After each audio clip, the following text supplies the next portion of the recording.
So hello everyone, welcome to my YouTube channel. Today we're going to learn the solution of the model questions given by the NEB. अस्ति भर्खरै NEB ले जुन तपाईहरुको इंग्लिशको 12 कक्षाको model question दिएको छ नि इंग्लिशको हो त्यसको चाहिँ आज यहाँ सोलुसन गर्ने छौं, बुझ्ने छौं र सबै क्वेशनहरु हेर्ने पनि छौं। ल सुरु गरौँ है त। अब फर्स्टमा कस्तो क्वेशन आउँछ भनेर हेरौँ। साढे घण्टाको टाइममा तपाईहरुले 40 वटा क्वेशन गर्नुपर्ने हुन्छ र फर्स्ट क्वेशन भनेको तपाईहरुको 4 मार्क्सको प्यासेज आउँछ जुनमा दुईटा क्वेशन हुन्छ। प्यासेज पछाडि चाहिँ के आउँछ भन्दाखेरि तपाईहरुको बुकको हेरिटेज अफ वर्ड्सबाट स्टोरीहरुलाई एक्सप्लेन गर्ने उसको एनालाइसिस क्वेशनहरु आउँछ। अब त्यसको लागि पनि राम्रोसँग पढ्नु पर्यो। त्यसपछि 3 नम्बरमा के आउँछ भने तपाईको ग्रामरबाट 3 4 5 मै तपाईको ग्रामरबाट 4 4 मार्क्सको क्वेशनहरु आउँछ। त्यो चाहिँ अब ग्रामर भनेको मिनिङ इन्टु वर्ड्सको जुन पनि टपिकबाट आउँछ त्यो पनि हामी यहाँ डिस्कस गर्ने छौं एकछिनमा। र अगाडि बढ्दाखेरि 6 नम्बरमा तपाईहरुको लेटर राइटिङ आउँछ जुनको हामी फर्मेट डिस्कस गर्ने छौं र 7 नम्बरमा एसे राइटिङ आउँछ 10 मार्क्सको एकदम इम्पोर्टेन्ट त्यो पनि हामी डिस्कस गर्नेवाला छौं। ल सुरु गरौँ है त। Okay so first of all we need to learn the passage. Passage कसरी पढ्ने भन्दाखेरि सुरुमा एक लाइन गर्दै सबै दुईचोटी पढ्नु। लहरै दुईचोटी प्यासेज चाहिँ पढ्नु अनि मात्र क्वेशनमा हेर्नु। अब यो प्यासेजलाई पढ्नको लागि चाहिँ तपाईलाई एकछिन टाइम दिन्छु। तपाईहरु पनि भिडियो पज गरेर पढ्नु होला। म पनि एकचोटी पढ्दिन्छु यहाँ अनि त्यसपछि हामी अगाडि डिस्कस गरौँला। Okay so here we go. Pause गरेर पढ्नु है तपाईहरु एकचोटी। These days, more and more people like to go to university. Some people assume that the only purpose of university education is to improve job prospects. Others think that the society and the individual get benefit much broader ways. It is certainly true that one of the main aims of university education is to secure a better job. The majority of people want to improve the future career prospects, and attending university is one of the best ways to do this, as it increases a person's marketable skills and attractiveness to potential employers.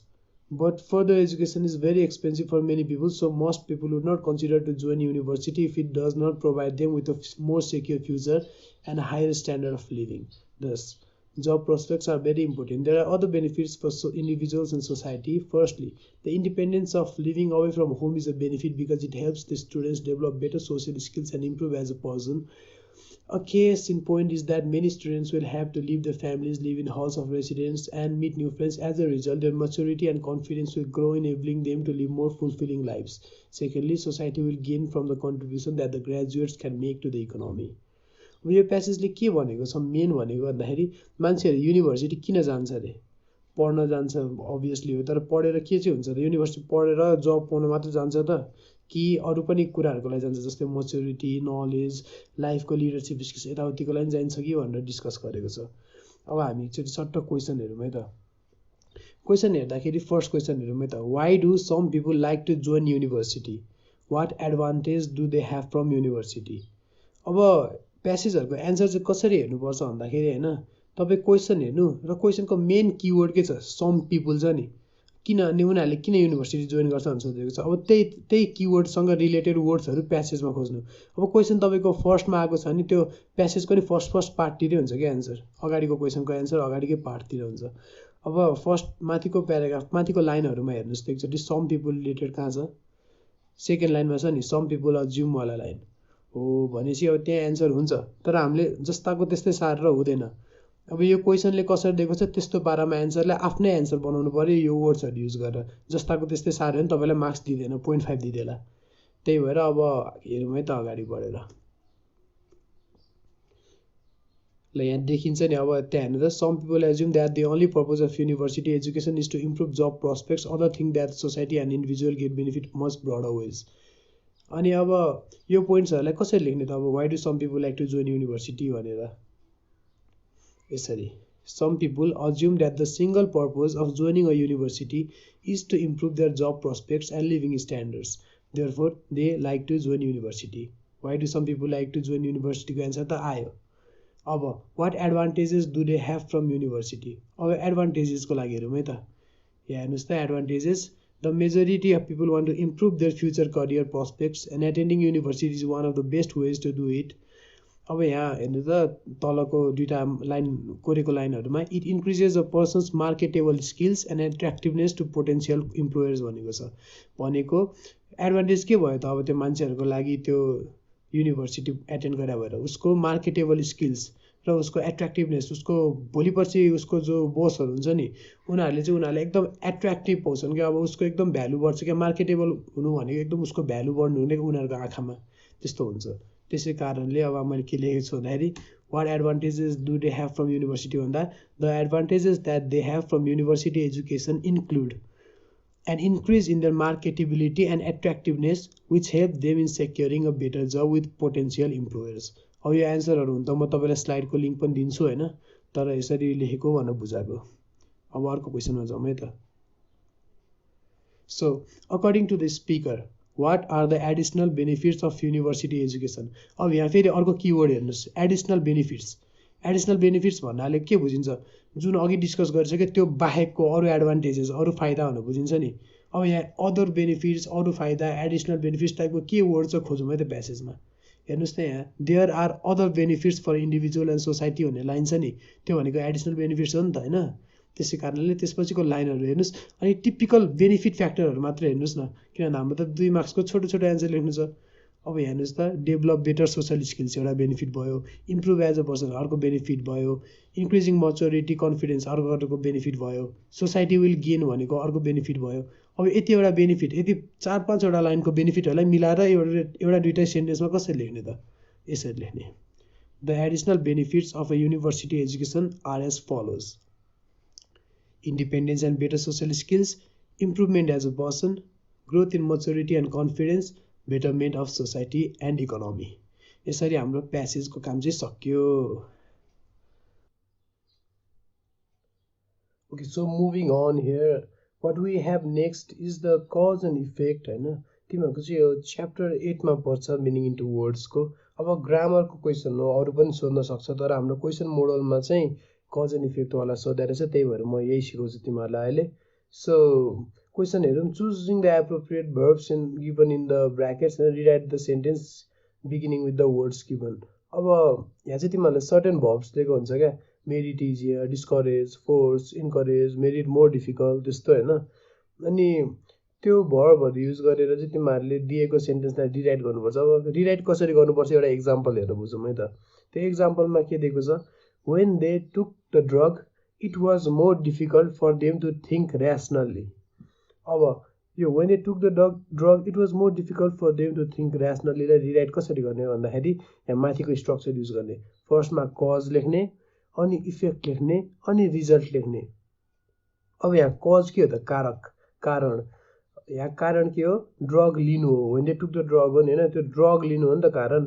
त्यो भएर फर्स्टमा the drug कारण, त्यसपछि effect, ड्रगले के गर्यो त, अब यो भर्ब युज गर्ने, made it more difficult, verb to past हो नि त, त्यही भएर made it, when they took the drug भनेपछि पहिलिसक्यो, त्यही भएर मेकको साटो मेड हुन्छ। The drug made it more difficult for them, अनि लास्टमा के हुन्छ, रिजल्ट, के गर्नलाई, थिङ्क ऱ्यासनल्ली। सो टोटल जोड्दा कस्तो भयो, the drug made it more difficult for them to think rationally. अब क्वेसन नम्बर ए हेरौँ है त। When they took the drug they could relax and enjoy themselves more easily. अब यहाँ starting दिएकै छ अलरेडी द ड्रग भनेर होइन, त्यो पनि कारण के हो, यहाँ द ड्रग हो होइन। सो कज फर्स्टमा, the drug is the cause, the ड्रगले पछि भर्ब युज गर्ने, सब्जेक्ट आउने बित्तिकै भर्ब युज गर्ने। The drug made it more easier for them, के गर्नको लागि, to relax and enjoy themselves. अब बी नम्बर हेरौँ है त। Although there was a shortage of food people still wanted to take the drug. अब यहाँ हामीलाई स्टार्टिङ पनि दिएको छ already, even the food shortage didn't होइन। अब भन्छ कारण के हो, cause, even the food shortage didn't, even the food shortage didn't, के गरेन त, फुड सर्टेजले पनि यिनीहरूलाई डिस्करेज गरेको छैन नि त। यहाँ हेर त, सर्टेज हुँदा हुँदै पनि मान्छेलाई अझ ड्रग लिन मन छ भनेपछि त मान्छे इन्करेज भइरहेको रहेछ भनेपछि सर्टेजले पनि डिस्करेज गरेन छ। सर्टेज हुँदा तापनि केही पनि प्रब्लम आएन छ, लिइराखेछन् होइन, त्यही कारणले डिस्करेज युज गर्ने यहाँ चाहिँ। सो यहाँ चाहिँ अब कुन चाहिँ ठ्याक्क मिल्छ त्यही युज गर्ने क्या यो भर्बबाट। So even the food shortage did not discourage the people from wanting to take the drug. त्यस्तै गरी लास्टको क्वेसन हेरौँ। Because of the economic crisis the governments had to take some decisive decision. अब यतिकै त नर्मल बेला त यस्तो केही हार्स डिसिसिभ डिसिजन त एक्सन त लिन मन लाग्दैन गभर्मेन्टलाई, तर हेर त यहाँ इकोनोमिक क्राइसिस भइरहेछ। क्राइसिस भएपछि त गभर्मेन्टलाई तनाव हुन्छ, फोर्स्ड हुन्छ नि। अस्ति नै केपी ओलीले त्यो सङ्गठनै बिगार्नलाई आफ्नो सबै डिजल्भ गर्नलाई आफूलाई फोर्स गर्नु परेको थियो नि, त्यस्तै हो क्या, पावर हराउन आँटेर। यहाँ पनि त्यस्तै फोर्सै भएको छ क्या इकोनोमिक क्राइसिसले गर्दा। So because of the economic crisis the government had to take some decisive action. यसको के हुन्छ अब, the economic crisis forced the government to take some decisive action. यहाँ कारण के हो, द इकोनोमिक क्राइसिस, इफेक्ट के भयो, फोर्स्ड द गभर्मेन्ट, अनि रिजल्ट के भयो, to take some decisive action. यसरी तिमीहरूले यो क्वेसन गर्न सक्छौ। अब let's move on to the next question. अब नेक्स्ट क्वेसनमा मुभ अन गर्नुभन्दा अगाडि चाहिँ एकचोटि बेसिक कुराहरू बुझौँ होइन, रिलेटिभ क्लजहरूको बारेमा। रिलेटिभ क्लजहरू भनेको चाहिँ सेन्टेन्सहरू जोड्ने अथवा सेन्टेन्सको लास्टमा युज हुन्छ होइन, त्यसले चाहिँ रिलेसन दिन्छ क्या। यो अब जस्तै मेरो कार छ नि, Saurabh who but a car died yesterday भनेको त्यसले चाहिँ एउटा सर्टेन एक्सप्लेन गर्छ क्या मेरो बारेमा। अब त्यो रिलेटिभ क्लजहरू चाहिँ कसरी लेख्ने भन्दाखेरि एउटा प्रनाउनबाट सुरु हुन्छ क्या। प्रनाउन भनेको हु, वाट, वेयरहरू हो नि। अब कुन प्रनाउन कसको लागि युज हुन्छ भन्दाखेरि मान्छेको लागि, पर्सनको लागि हु, प्लेसको लागि वेयर, टाइमको लागि वेन, थिङ अर एनिमलको लागि विच, रिलेसनको लागि हुज, पोजिसनको लागि हुम, रिजनको लागि वाइ र क्वान्टिटीको लागि हाउ। अब यो के हो र कसरी युज गर्ने चाहिँ हामी इक्जाम्पलबाटै बुझौँ है, तर मतलब मोडल क्वेसनबाटै बुझौँ। सो क्वेसन के छ भन्दाखेरि add an appropriate non defining relative clause to the following sentences. Question number A हेरौँ है त। When I came back I found that my car ... had disappeared. अब यहाँ तिमीले जुन पनि रिलेटिभ क्लज हाल्न पाउँछौ आफैले होइन, आफैले आफ्नो एउटा सेन्टेन्स बनाउन पाउँछौ, तर स्ट्रक्चर चाहिँ मिल्नु पऱ्यो क्या। अब यहाँ बिचमा यो के भएको छ भन्दाखेरि यो जुन ग्याप छ नि, यहाँ चाहिँ तिमीले यो कारको बारेमा केही भन्नु पऱ्यो, किन भन्दा लास्टमा त कारमा सकिएको छ। When I came back I found that my car. अब कारको बारेमा के भन्न चाहन्छौ त, अब जे भन्दा नि भयो क्या। कार जुन चाहिँ पार्किङ लटमा राखेको थियो, कार जुन चाहिँ मैले हिजो भर्खर किनेको थिएँ, कार जुन मलाई साथीले दिएको थियो, म चाहिँ पार्किङ लटवाला सिनेरियो युज गरेँ है त। सो एन्सर के भयो, when I came back I found that my car. अब कार भनेको त थिङ हो, थिङलाई के भनेको थिएँ, थिङलाई अघि नै भनेको थिएँ त, थिङलाई विच हुन्छ होइन। त्यही भएर when I came back I found that my car which was parked in the parking lot had disappeared. ल त्यसै गरी सेकेन्ड नम्बर हेरौँ। At last they managed to repair the telephone ...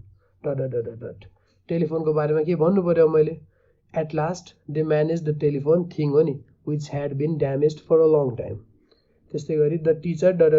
turn around suddenly, के हुन्छ त, the teacher जसले disturbance सुन्यो, the teacher जसले प्रिन्सिपलले बोलाएको सुन्यो, टिचर जसले कोही हल्ला गरेको सुन्यो। अब म चाहिँ यहाँ हल्ला गरेको सिनेरियो लिएँ है त।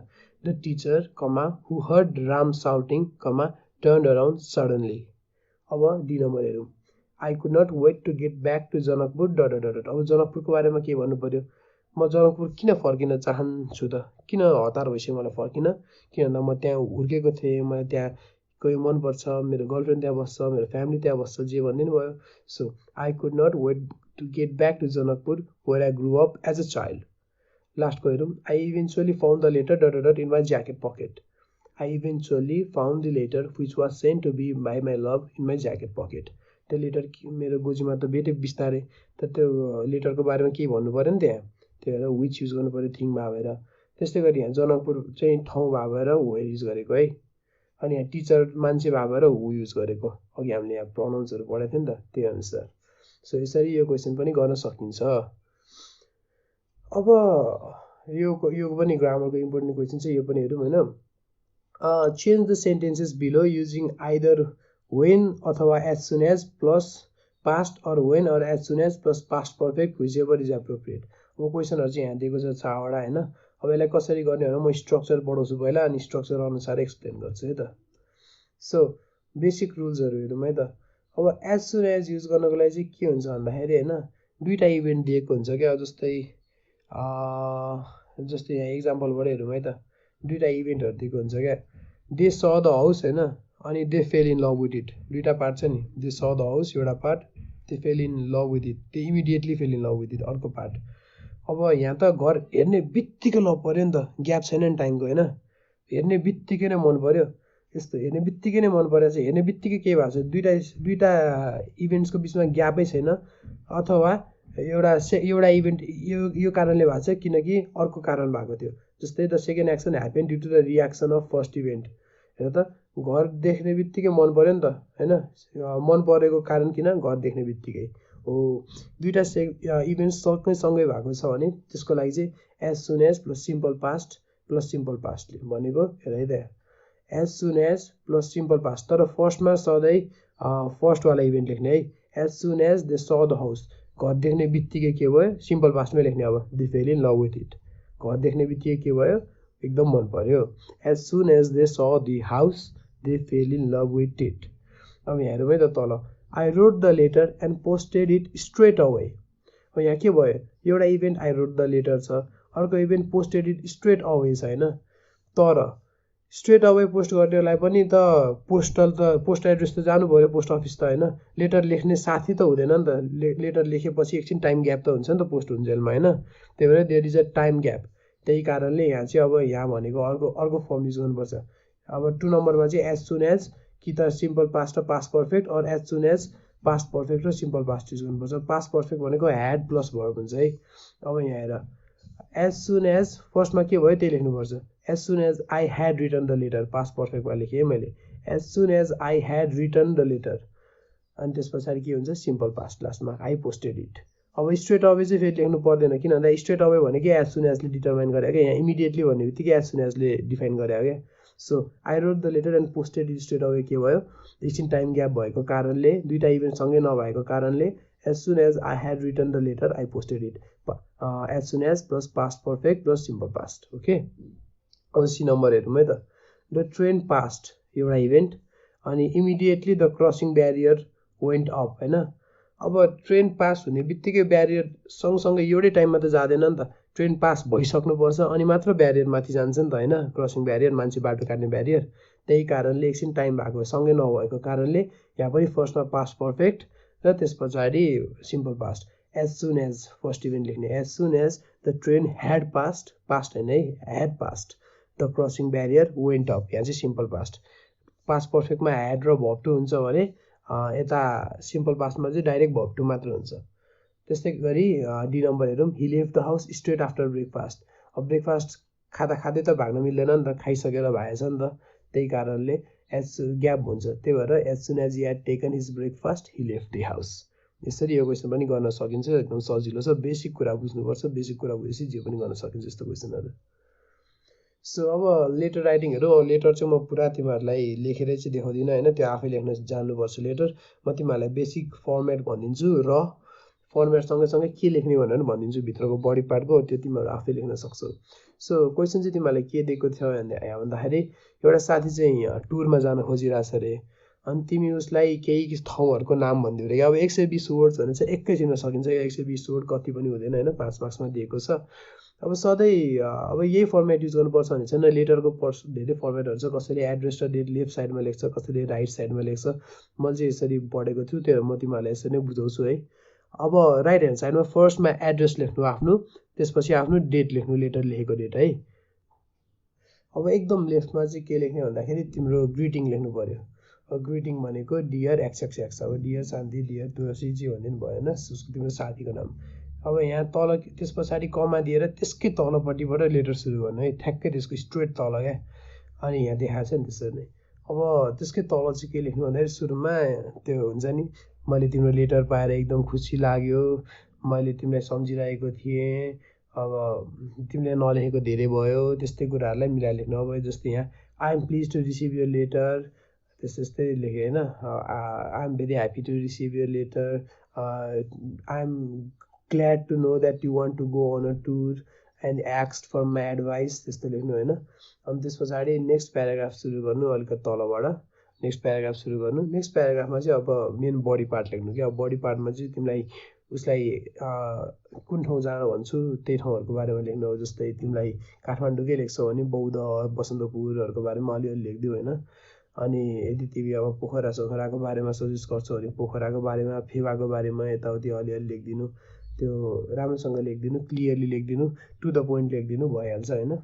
अनि त्यस पछाडि लास्टको प्याराग्राफमा चाहिँ के लेखिदिनु भन्दा अब म मेरो कलम यहाँ बन्द गर्ने समय भयो तिम्रो टुरको फोटोहरू हेर्न म कुरिरहेको छु बाई बाई धेरै धेरै सम्झना टाइपको कुरालाई अङ्ग्रेजीमा लेखिदिनु। I'm going to stop my pen now, I can wait to share pictures from you too, good bye friend भनिदिनु। अनि ठ्याक्कै त्यो अघि डियर एक्सएक्सएक्स डियर फ्रेन्ड जहाँ लेखेको थियो नि त्यसकै लाइनमै त्यही अलाइनमेन्टमै तल योर्स अथवा यो डियर फ्रेन्ड या यो लभली फ्रेन्ड या त्यस्तै केही लेखेर कमा दिएर अनि तल आफ्नो नाम लेखेर सिग्नेचर गरिदिनु। त्यो भएपछि तिम्रो लेटर पनि सक्यो। एकदम इजी छ, 120 छ। 120 वर्ड हो, धेरै टाइम वेस्ट नगर्नु, धेरै मार्क्स पनि हुँदैन, 5 मार्क्स हो। टु द पोइन्ट, राम्रो कन्साइज र स्ट्रक्चरमा लेख्यो भने तिमीलाई मार्क्स दिइहाल्छ। अब लास्टमा मेन क्वेसन भनेको एसे राइटिङ हुन्छ होइन। अब एसे राइटिङ चाहिँ कसरी गर्नु भन्दाखेरि दुईवटा तरिका छ, मतलब तरिका त धेरै छ तर मल्टिपल प्याराग्राफ्समा लेख्नु भन्छ होइन। अब तिमी 4वटा प्याराग्राफ फर्मेट युज गर्छौ कि 5वटा फर्मेट युज गर्छौ भन्ने कुरा हो। अब 4वटा प्याराग्राफको फर्मेट युज गर्छौ भने फर्स्ट पार्टमा इन्ट्रोडक्सन लेख्नु, त्यो टपिकको बारेमा हल्का एक्सप्लेन गरिदिनु के हो कस्तो हो इन्साइट होइन, मेन टपिक म्याटर। त्यसपछि सेकेन्ड र थर्ड प्याराग्राफमा चाहिँ बडी लेख्नु क्या, लामो लामो। सेकेन्ड र थर्ड प्याराग्राफ इक्वल जस्तो लेन्थको लामो लामो बडी लेख्नु। त्यो भनेको मेन एसेले फोकस गर्नु भनेको पार्टलाई एक्सप्लेन गर्ने है। त्यस पछाडि प्याराग्राफ 4 लास्ट प्याराग्राफमा कन्क्लुजन भनेको तिमीले अहिलेसम्म जे लेख्यौ त्यसको एक लाइन मिलाएर एक प्याराग्राफ जति बनाएर एउटा सानो प्याराग्राफ तिम्रो एसेलाई टोटल डिस्क्राइब गरिदिनु क्या फर्स्टदेखि लास्टसम्म। अब त्यस्तै गरी तिमी 5वटा प्याराग्राफ लेख्छौ भने चाहिँ म चाहिँ यो युज गर्छु 5वटा वाला। इन्ट्रोडक्सन लेख्छु, किन भन्दा 10 मार्क्स हो, एउटा प्याराग्राफको 2 मार्क्स बेसिस गरेर लेखिदिन्छु क्या। अब फर्स्टमा इन्ट्रोडक्सन लेख्यो है भने जस्तै गरी, त्यसपछि सेकेन्ड प्याराग्राफ अलिकति छोटो लेख्यो होइन, मेन बडी पार्टको तिम्रो मेन टपिकको नि इन्ट्रोडक्सन टाइपको। त्यस पछाडि बिचको प्याराग्राफ 3 चाहिँ म लामो लेख्छु क्या, एकदम मेन फोकस प्याराग्राफ। त्यस पछाडि प्याराग्राफ 4 लाई चाहिँ अलिकति बडी 3 क्या, अब फेरि बडी अलिकति छोटो, बडीको कन्क्लुजन टाइपको। अनि त्यसपछि होल एसीको कन्क्लुजन है भने जस्तै प्याराग्राफ 5 मा लेख्छु। म चाहिँ यसरी लेख्छु, अब तिमीहरू कसरी लेख्छौ त्यो तिमीहरूको इच्छा हो है। कुनै पनि राइट एन्सर र रङ एन्सर भन्ने हुँदैन एसेमा। टु द पोइन्ट हुनु पऱ्यो, एकदम कन्साइज हुनु पऱ्यो, एकदमै स्ट्रिक्ट हुनु पऱ्यो होइन। हल्लाखल्ला गर्नु भएन, धेरै नचाहिने कुरा लेख्नु भएन, मेन टपिकमा फोकस गरेर लेख्यो भने तिमीलाई राम्रो मार्क्स दिइहाल्छ एसेमा। ओके, सो हाम्रो अब लास्ट पार्टमा चाहिँ म के एक्सप्लेन गर्न गइरहेको छु भन्दाखेरि तिमीहरूको समरी हुन्छ नि, 9 मार्क्सको 3टा समरी सोध्छ होइन तिमीहरूलाई, बुककै स्टोरीहरूबाट, बुककै एसेहरूबाट, बुककै पोएट्रीहरूबाट। अब त्यहाँबाट तिमीलाई 4वटा 5वटा क्वेसन सोधिदिएर हुन्छ, अनि त्यहाँबाट चाहिँ छानेर 2-3टा गर्नुपर्छ, 3टा गर्नुपर्छ होला एकचोटि। अब 9 मार्क्सको क्वेसन आउँछ, धेरै त आउँदैन तर 9 मार्क्स पनि इम्पोर्टेन्ट छ। अन्त 3 मार्क्सको क्वेसनमा एक प्याराग्राफ त लेख्नै पर्यो। त्यही भएर सबै जे छ तिनीहरूको छोटो मिठो समरीहरू चाहिँ पढेर जानु। समरीको नोट चाहिन्छ भने कमेन्टमा भन्नु, म दिलाइदिन्छु है। अब एउटा हेरौँ एक्जाम्पलको लागि समरी कसरी लेख्ने, question answer summary question answer भनेर। अब यहाँ फुल फ्याथम 5 दाई फादर लाइजबाट सोधेको छ, how is death perceived in the poem भनेर होइन। अब यहाँ यो पोएट्री राम्ररी पढ्दा बुझेकै छ होला, मृत्युलाई कसरी सोचेको छ, कसरी एनालाइज गरेको छ भन्दाखेरि अब एउटा क्यारेक्टर चाहिँ एकदम स्याड हुन्छ क्या, आफ्नो ड्याड बित्नु हो, ड्याड मर्नु हो भनेर। अनि त्यो एउटा स्पिरिट, एउटा एन्जलले चाहिँ के गर्छ, एउटा परीले चाहिँ के गर्छ भन्दाखेरि उसलाई चिन्ता नगर, तिम्रो ड्याडको मृत्यु खेर गएको छैन, मृत्युको नि अर्थ हुन्छ भनेर भनेको छ क्या। मृत्युको अर्थ चाहिँ के हुन्छ भन्दाखेरि जे पनि मरेको कुरा हुन्छ नि त्यो चाहिँ समुद्रको मुनि गएर एकदम इम्पोर्टेन्ट, एकदम मिनिङफुल कुराहरू, एकदम प्रेसियस अब्जेक्टहरू, हिरा मोती जस्तो अब्जेक्टहरू भएर बस्दिन्छ। अब त्यस्तो भनेर भनेको हुन्छ, त्यही कारणले अब त्यसलाई नै मिलाएर लेख्ने हो क्या। अब हेर है त, यहाँ पढ है त। In this poem the spirit Ariel has presented very artful and melodious description about the death of Ferdinand's father. डेथलाई एकदम आर्टफुल र मेलोडियस पारामा एक्सप्लेन गरेको छ। The prince of Naples is worried thinking that his father is drowned. Daddy मर्नु हो, मेरो ड्याडीको डेथ मिनिङलेस भयो। He is very sad about the meaningless death of his father होइन। तर Ariel the angel gives him the sympathy by making the death meaningful through his powerful and magical description. एकदम डेथलाई meaningful बनाउनको लागि उसको हाम्रो फर्डिन्यान्डको मन एकदम शान्त गर्नको लागि उसले चाहिँ अब के भन्छ भन्दाखेरि nothing of the dead body has decayed or rotten wastefully. Everything of the dead body is changed into meaningful and precious objects at the bottom of the sea. Ariel finally requests Ferdinand to listen to the death bell rung by the sea nymphs to welcome his father's beautiful and meaningful death. यसरी डेथलाई perceive गरेको छ यो पोएममा भनेर लेख्न सकिन्छ है। यस्तै गरेर अब अरूको नि समरी पढेर लेख्नु, समरीको नोट चाहिन्छ भने भन्नु।